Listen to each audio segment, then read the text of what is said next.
이걸 많이 먹으면 간 기능이 굉장히 좋아지기 때문에 살이 찌지 않는 체질이 될 수 있습니다.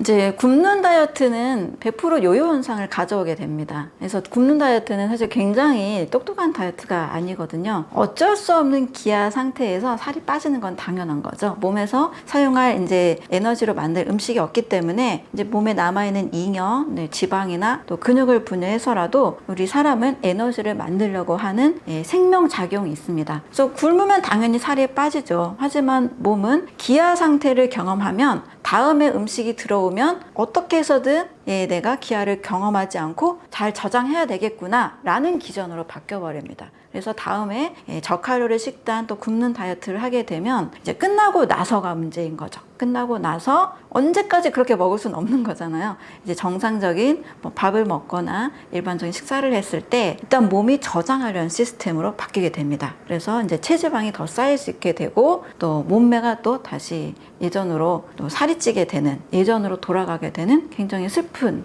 현상이 일어나게 되는 거죠.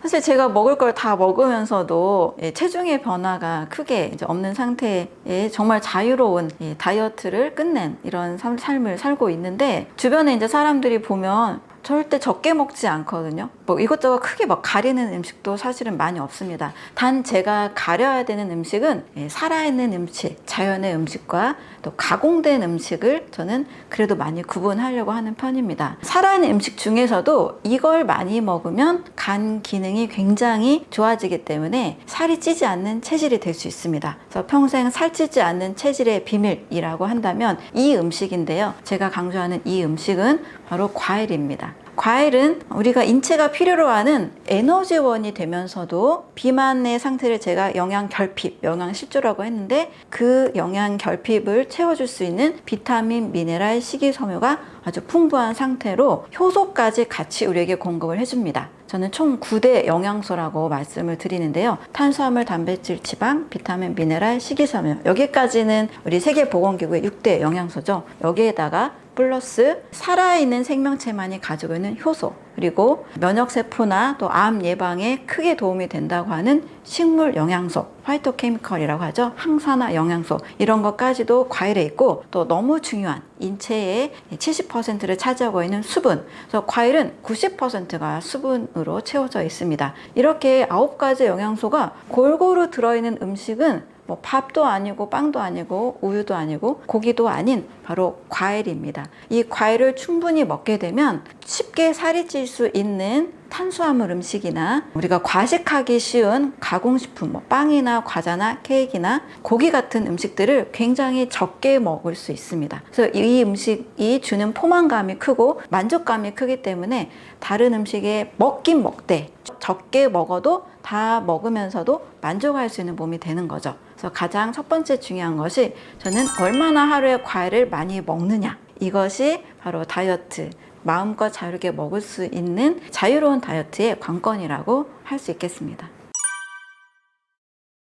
항상 저는 자연의 질서라는 개념에서 생각을 합니다. 가장 좋은 거는 유기농인 과일이 제일 좋겠죠. 인위적인 화학 비료 쓰지 않고 또 지나친 당분을 주입하지 않은 가장 자연스러운 상태의 과일 첫 번째 제일 좋습니다. 근데 저도 유기농만 먹고 유기농만 챙기기에는 이것도 상당히 많은 에너지와 또 비용이 소모가 되기 때문에 꼭 그렇게 실천하지만은 않습니다. 근데 유기농을 먹을 수 있으면 먹되 그래도 일반적으로 판매하고 있는 제철 과일이 있죠. 제철 과일 위주로 과일 식사를 하는 것을 추천을 드립니다. 요즘 스테비아나 여러 당분을 추가적으로 더 넣어서 너무 달게 만든 과일 먹어보면 과일인데도 마치 과당 음료를 먹는 그런 기분이 들거든요. 그래서 저도 그런 과일은 추천하진 않습니다. 무조건 저는 인위적인 것은 좀 배제하는 편입니다. 하지만 이제 자연스러운 상태, 유기농이나 일반 제철에 나오는 과일을 드시게 되면 과일의 당분은 3가지로 구성이 되어 있습니다. 포도당, 과당, 자당인데요.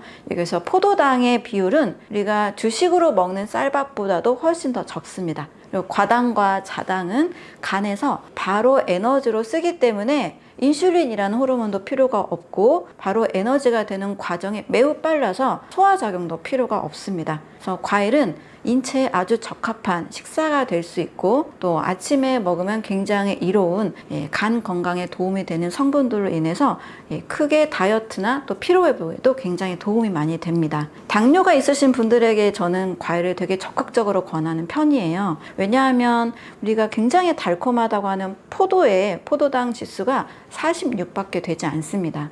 이 당지수가 46이고 현미의 당지수는 55입니다.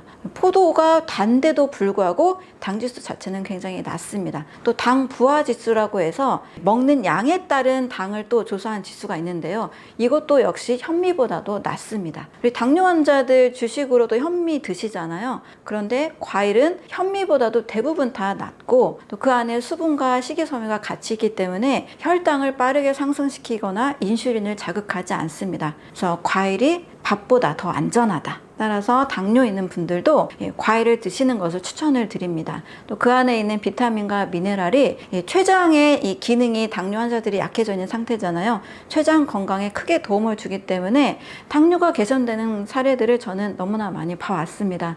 하지만 달콤한 과일을 먹으면서 당이 오를 것 같아 라고 불안함을 느끼신다면 그 불안함 때문에 당이 올라갈 수 있거든요. 너무 달콤한 과일은 불안하다 하시는 분들은 좀 너무 달콤하지 않은 과일, 키위나 딸기나 너무 덜 달콤한 과일들을 드시는 것을 추천을 드립니다. 대체 감미료라고 하죠. 설탕의 당지수, 액상 과당의 당지수가 질병에 문제가 되기 때문에 당뇨 있는 분들이나 또 다이어트를 하는 분들은 제로 라는 음료나 가공식품을 많이 선택하기도 합니다. 막상 느낌적으로는 좀 불안함은 사라지죠.